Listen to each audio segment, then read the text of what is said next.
और मध्य प्रदेश से बड़ी खबर, 2 दिन अनगिनत कदम और एक मिशन। मध्य प्रदेश को सांस्कृतिक और समृद्धि का नया सूरज बनाने का। उज्जैन से भोपाल तक दिवाली की रंगोली से गोवर्धन पूजा की भक्ति तक और किसानों की समृद्धि से पुलिस के जवानों के सम्मान तक, मुख्यमंत्री मोहन यादव हर पल रचे रहे एक नया इतिहास। आइए देखते हैं उनके प्रेरक यात्रा, और जहां परंपरा और प्रगति कंधे से कंधा मिलाकर चल रहे हैं। मध्य प्रदेश की पावन भूमि पर जहां नर्मदा नदी की धारा आध्यात्मिकता का संगीत गाती है और विंध्याचल की चोटियां इतिहास की अमिट साक्षी हैं, वहां एक ऐसा नेतृत्व उभरा है जो परंपरा को आधुनिक विकास का पुल बना रहा है। मुख्यमंत्री मोहन यादव मध्य प्रदेश के मुख्यमंत्री, जिनके नेतृत्व में राज्य न केवल आर्थिक ऊंचाइयों को छू रहा है बल्कि अपनी सनातन संस्कृति में नई जान फूंक रहा है। पिछले 2 दिनों में 20 और 21 अक्टूबर 2025 को उन्होंने संस्कृति पुनरुत्थान की अनकही गाथा लिखी है। 20 अक्टूबर को दीपावली के पावन पर्व पर मुख्यमंत्री मोहन यादव उज्जैन पहुंचे। महाकाल लोक परिसर रुद्र सागर में वाटर स्क्रीन प्रोजेक्शन और फाउंटेन शो का लोकार्पण किया। ये शो भगवान महाकालेश्वर, मोक्षदायिनी शिप्रा नदी और अवंतिका नगरी की गाथा को जल और प्रकाश से साकार करता है। ये केवल एक सजावटी कार्यक्रम नहीं बल्कि पर्यटन को नए स्तर पर ले जाने का रणनीतिक कदम है।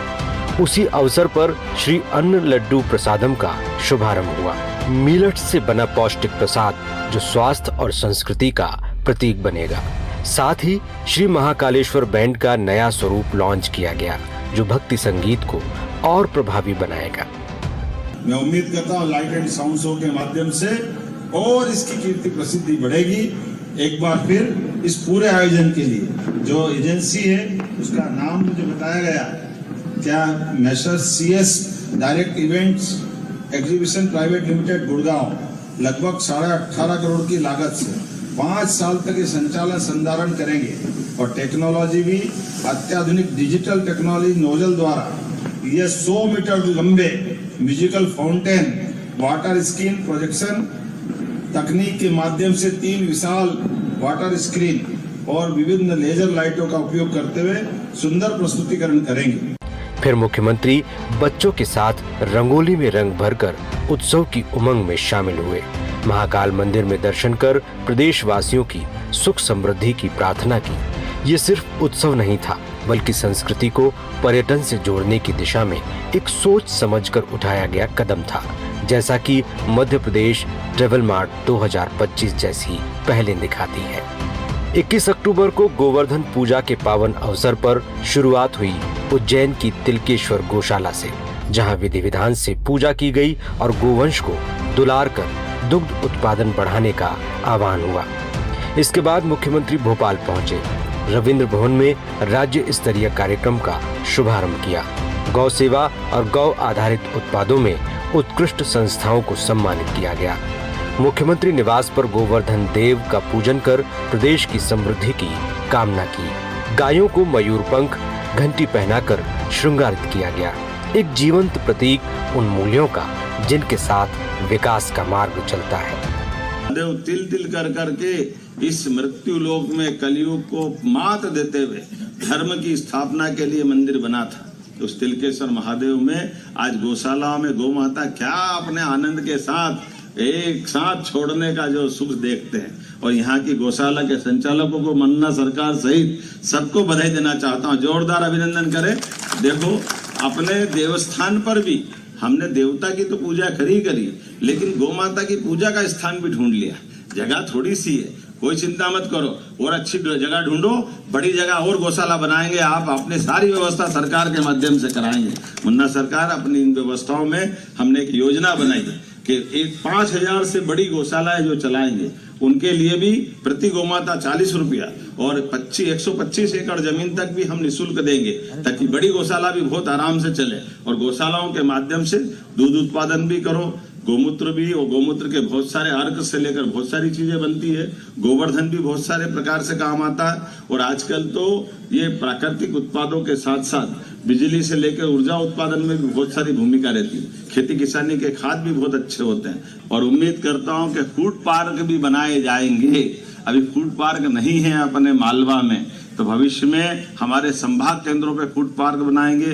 यशस्वी प्रधानमंत्री के नेतृत्व में स्वदेशी की भावनाओं का हम अपना प्रकटीकरण करते हुए, स्वदेशी के भाव को बढ़ाते हुए मध्य प्रदेश आत्मनिर्भर बने। जब मध्य प्रदेश आत्मनिर्भर बनेगा तो भारत तो अपने आप बनी जाएगा। इसी दिन पुलिस स्मृति दिवस पर भोपाल के शहीद स्मारक में मुख्यमंत्री ने शहीदों को श्रद्धांजलि अर्पित की।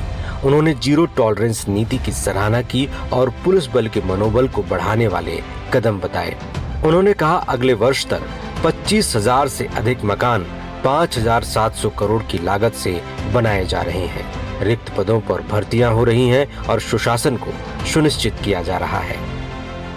प्रदेश के लिए हम सब बहुत सारे प्रकार से आज उनको स्मरण भी करते हैं और उनकी अपने कारण से प्रदेश में हमारी चाहे नक्सलवादी समस्या हो, माफिया विरोधी कार्रवाई हो, साइबर अपराध पर नियंत्रण का मामला हो, महिला सुरक्षा हो, तकनीकी नवाचार हो, जन जागरूकता अभियान हो, प्रत्येक अभियान की सफलता में अगर कोई दृढ़ता के साथ अपनी ड्यूटी करते दिखाई देते हैं, हमें गर्व है। वो हमारे पुलिस जवान और अधिकारीगण हैं। आप ही के कारण से अपराधियों के हौसले पस्त होते हैं और सुशासन की स्थापना होती है। हमने हमारी सरकार के माध्यम से तय किया है, मुख्यमंत्री आवास योजनाओं के अंतर्गत 5,700 करोड़ के 25,000 से ज्यादा मकान माननीय पुलिस कर्मियों के लिए बनाए जाएंगे। पुलिसकर्मी के कल्याण, आधुनिकीकरण और मनोबल वृद्धि को हमने सर्वोच्च प्राथमिकता दी है। रिक्त हुए स्थानों को लेकर भी हमारी गंभीरता है। यही कारण है कि सब इंस्पेक्टर की भर्ती से लगा करके सभी प्रकार की भर्तियों के लगभग 7,500 पद हर साल निकालने का हमने निर्णय किया है और लगभग 20-22 हजार पदों की भर्ती लगातार भर्ती करते हुए हम 3 साल में पूरी करेंगे। मुख्यमंत्री मोहन यादव का नेतृत्व विकास भी विरासत भी का जीता जागता प्रमाण है। पिछले 2 दिनों में उज्जैन से भोपाल तक उन्होंने गो संवर्धन पूजा को किसान समृद्धि से जोड़ा, महाकाल लोक को वैश्विक पर्यटन बनाने का संकल्प जताया और पुलिस बल को सशक्त किया। किसानों की योजनाओं से उनकी मुस्कान खुल रही है, युवाओं को रोजगार के अवसर मिल रहे हैं, शहर किसान संस्कृति विकास का संतुलन बन रहा है। आजाद हिंद फौज स्थापना दिवस की याद दिलाते हुए राष्ट्र पहले मध्य प्रदेश संस्कृति से सशक्त होकर विश्व पटल पर चमक रहा है। अतुल विनोद पाठक, TV24 भोपाल।